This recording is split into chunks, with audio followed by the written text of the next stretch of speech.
parler de responsabilité. Enfin, le moment où elle ne s'autorise pas, ça c'est un fait, elle ne s'autorise pas, ne se donne pas suffisamment de temps en termes de formation ou pour se former dans ce domaine, c'est normal que par la suite, elle ait du mal à s'exprimer. Que faudrait-il faire pour les encourager? Je ne sais pas. Peut-être les sensibiliser, Nogaï veut témoigner à ce niveau-là. Peut-être les sensibiliser sur l'importance et la nécessité de s'exprimer, parce qu'ils ont des choses à dire. C'est important que ce qu'elle ait à dire. Je ne veux pas, je pense qu'il est un peu simple de les sensibiliser, de leur dire, voilà, si elles s'expriment, c'est parce que elles font pas l'effort de se former. C'est un peu facile. Ouais. Gloria, oui, alors je me permets de reprendre la parole. Donc nous allons peut-être conclure parce qu'il est 12h30, donc je pense qu'on va prendre quelques minutes pour conclure. Alors il y avait deux choses, il y avait une question, non, alors je voulais rebondir aussi sur les questions de la salle à France Volontaire à N'Djamena, et nous avons aussi Boutard, monsieur ou madame Boutard, qui demande pourquoi il n'est pas recommandé de regarder l'interlocuteur dans les yeux de manière systématique dans une présentation.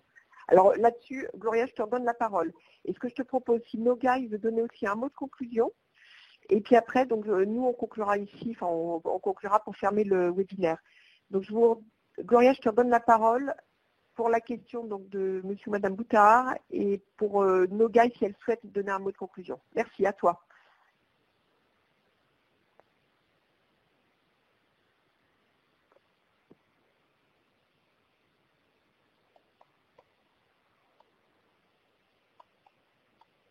Ah. Alors je crois qu'on a perdu. J'ai l'impression qu'on a perdu Gloria. Alors bon, Gloria, si tu veux reprendre la parole, tu pourras la reprendre et quand tu reprendras, je me tairai. Moi, je voulais rebondir peut-être sur les remarques de France Volontaire au Tchad. En fait, nous, c'est l'objet du projet, c'est exactement ça. En fait, c'est de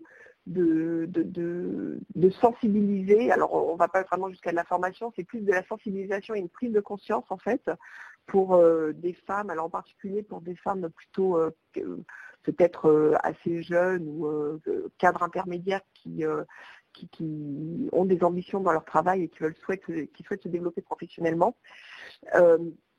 Donc, l'objectif de ces webinaires, c'est de permettre à ces femmes donc déjà de prendre conscience en fait de toutes ces barrières qui sont un peu psychologiques, ou barrières aussi qui peuvent être culturelles, et des barrières aussi d'autocensure que les femmes peuvent se mettre à elles-mêmes.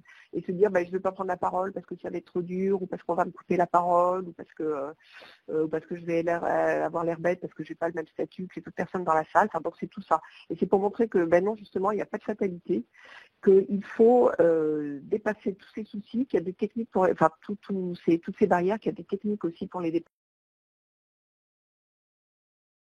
dépasser, que maintenant il y a aussi un état d'esprit qui s'améliore et qui permet aussi aux femmes de plus s'émanciper et de plus prendre la parole. Donc voilà, donc c'est un peu l'objet, oui, de notre série de webinaires.